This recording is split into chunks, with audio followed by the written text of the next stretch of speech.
Hi friends, it's Valerie. Welcome back to my channel. If you are new here, I'd love if you would hit that subscribe button and join my YouTube family. And don't forget to leave a like or a comment down below because it really does help my channel. And today's video is going to be part of a collaboration that is hosted by Tamra from Southern Wife Everyday Life. And I will leave a link in the description box down below to her channel, as well as a link to the playlist, so you can go check out all the other lovely ladies and what they have for you.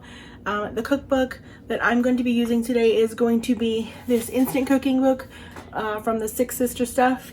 And I've got a few recipes that I'm going to be making from this, and I'll give you a better view of those in just a moment here, but let's get started. Alright, so here is the instant cooking Six Sister stuff cookbook that I'm going to be using for the recipes in this video. I'm going to be doing 3 recipes for you, from main dish to side dish. This cookbook does have main dishes, side dishes, and desserts in it. Unfortunately, I didn't get around to making any of the desserts, but so far I'm liking this cookbook. There's a lot of great options in here. I do love to use my Instant Pots. I am an Instant Pot brand fanatic. I have 3 Instant Pots actually, but many other of their products. I seem to love all of them. But I'm going to be making these sour cream pork chops, and then this lo mein, veggie lo mein. I really liked this a lot. And then the last one will be a French onion rice. It was also very good. I will leave notes as I talk throughout the recipes, but overall this seems like a good basic cookbook. I would like maybe a few extra like chicken based recipes for main dishes. Mainly that's just because we cook with a lot of chicken here, and that's what I use for with my Instant Pot the most, but it still does have a pretty good variety.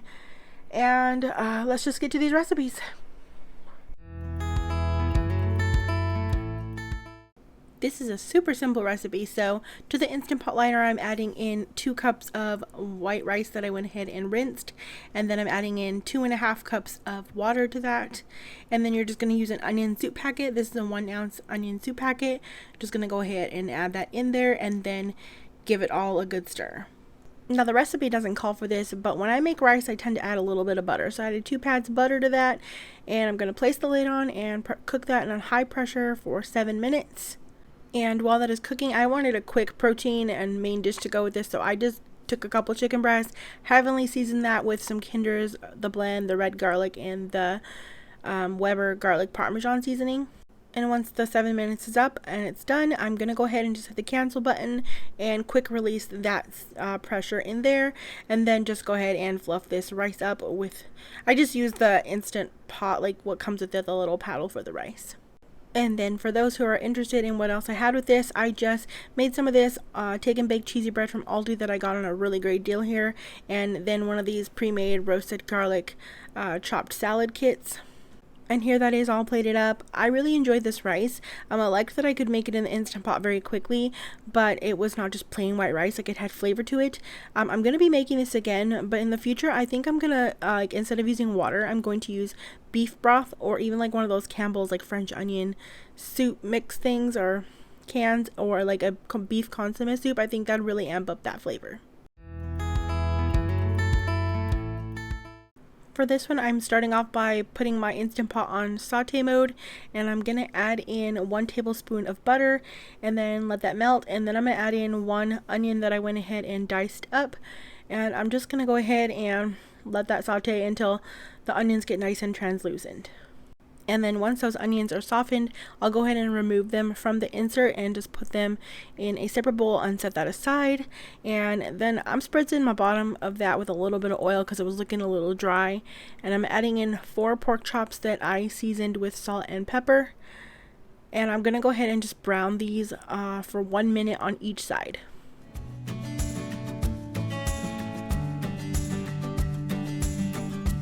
Next, go ahead and cancel the saute mode and remove your pork chops from the insert. I just set them in the same bowl that I have the onions in, and to the bottom of that I'm going to go ahead and pour in 1 cup of beef broth.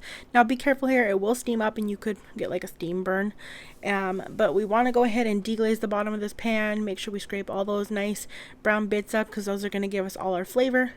And then into that I'm adding in 1 tablespoon of Worcestershire sauce, and I'm going to go ahead and mix that together. And then just go ahead and add your pork chops and onions back to the Instant Pot here. I ended up scraping the onions off the top when I was removing these in the later step, but so next time I do this, I would add the onions underneath the pork chop so that it'd just be easier to not have to like scrape them off the top there. But then we're going to go ahead and put the lid on top of that, put that on high pressure for 8 minutes, and then go ahead and let that naturally release its pressure for 5 minutes after it's done cooking, and then release any other remaining pressure just quickly after that. Then go ahead and remove your pork chops from the Instant Pot there. As you can see, I'm scraping off the onions off the top so they can end up back in the liquid. Now, like I said, I'll just put them on the bottom next time to not have to do that extra step. Because now we're going to go ahead and thicken that liquid up.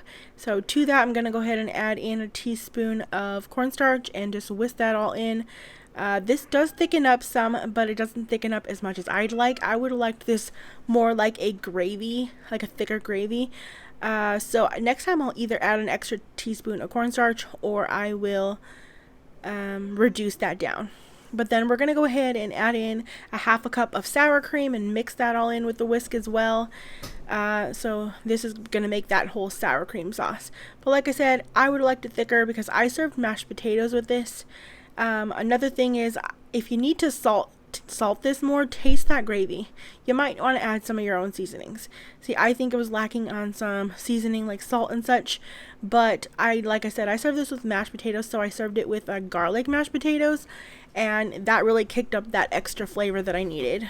And I had only used a part of those cheesy breadsticks from Aldi the previous day, so I cooked up the rest of those, and I also made some Normandy blend of vegetables. But all in all, this was a good meal. I just need a little more seasoning with that gravy. I'm going to start this off by prepping my vegetables. So I'm going to need a cup of shredded carrots. You can buy them bagged, but I'm just taking a carrot and using my peeler to just peel up a bunch of small pieces for about a cup's worth. Then you'll need some sugar snap peas, about a cup's worth of those as well. And it calls for 1 red pepper. I realized I had forgot that. So in my refrigerator, I actually had a little bit of an orange pepper and a green, so I am just dicing that finely and cutting into some smaller pieces because I'm going to try to make that stretch out as much as I can with this. This recipe calls for 1 stalk of celery sliced finely. I actually used 2. I really like celery, plus I buy a whole bunch of celery just for 1 stalk in this. I will say that I probably will forget to use some of it and it would go to waste anyways, so might as well add the extra vegetable into here. And then we're going to go ahead and make our broth for this. So I'm taking 2 cups of water, and I am just adding in the Better Than Bouillon veggie base, or like vegetable base. You can just use obviously boxed or canned vegetable broth, or even homemade if you have that. Then I'm adding in the 1 teaspoon of sesame oil that it calls for, plus a little extra because I do love my sesame oil. And it also calls for 1 teaspoon of garlic. I'm adding a few here because, well, again, I love garlic. And then 1 tablespoon of brown sugar and 1 tablespoon of soy sauce. It also calls for a teaspoon of sriracha, which I forgot here, but I will remember. I'll add it in later on. So now I'm going to the Instant Pot liner, and I'm adding in 8 ounces of spaghetti noodles that I break in half. Now, I just kind of dumped them in there. I feel like this was a mistake, so I probably should have been a little more neat with laying them down because my broth didn't end up covering the top of the noodles. It wasn't enough. And I ended up having to make extra broth. So I just added a little more water with the Better Than Bouillon in it. So this is when I realized I forgot the sriracha, and so I added it in there. So it was good that I added that in, but as you can see, still didn't cover. So I just made more broth until it covered the noodles. If they're not covered, they're not going to cook. So, yeah, so I did that, add that extra amount, but I was left with extra liquid in the end. So now to the top of that, just going to go ahead and add all those veggies that we prepped earlier right on top and put the lid on, and I'm going to pressure cook this for 4 minutes. In the future, I would add an extra minute. It was al dente, and I would have liked 1 extra minute added onto this. So I'm scooping this out just kind of like with my little spaghetti tool here. I don't even know what that's called. I'm pulling it out of that liquid, and that's just so I could show you that liquid there.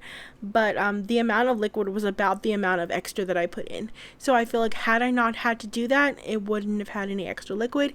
Didn't matter in the end. It was just a little work having to just pull it out. Not a big deal. Still had all the flavor. The noodles still cooked in all that flavor, so they were delicious. I chopped that with those green onions and sesame seeds, and I just used some of the Trader Joe's Mandarin chicken that we love because it was easy to pair with this meal. So I loved this veggie lo mein. Next time I'm going to leave the snap peas out, and I'm going to add cabbage because I really feel like I'd love that way more. Thank y'all so much for watching. Don't forget to hit that subscribe button and that little bell. And don't forget to go check out Tamara's channel as well as the playlist. And I hope you all are having a lovely day.